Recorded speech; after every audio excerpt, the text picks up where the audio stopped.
Governo aprova projeto decreto-lei com o pagamento salário 13º da administração pública. E a quarta-feira, Lorontolo, fulan dezembro, governo liu-se reunião Conselho Ministro, decide aprova projeto decreto-lei com o pagamento extraordinário salário adicional, fulan idaniang da administração pública. Decreto-lei ni apresenta o ministra Finanças, Santina José Rodrigues Viegas Cardoso, liu-se reunião Conselho Ministro niang. No intenção, se aprova projeto decreto-lei ni, atu garante pagamento extraordinário ba salário adicional. Tinang rua Ronulo Recém Lima niang, no dar dalang atu reconhece compromisso no dedicação trabalhador sira e a administração pública sira.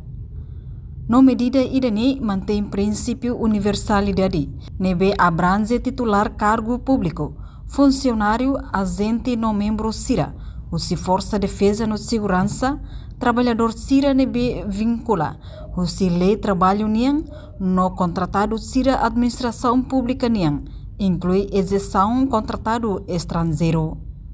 No neemos pagamento extraordinário idane, geralmente corresponde a montante salário nebesimo e a fulan dezembro tinang atu garante uniformidade. Montante nebe aloca ba contratado sira, equiparado ao regime geral no limita ba grau no escalão máximo tabela salarial niang. Portanto, ia decreto estabelece moscatak montante pagamento ba extraordinário. Labeleliu salário presidente da República niang. Processamento se halau durante fulan dezembro financia husi verba sira, nebe disponível e orçamento, husi entidade empregador ida-idak, e caso sira nebe recurso orçamental sira lá suficiente.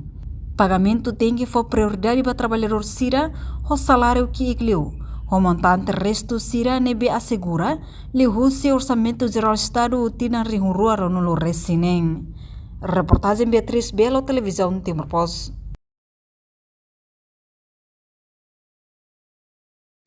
Janela informação ba emogoto.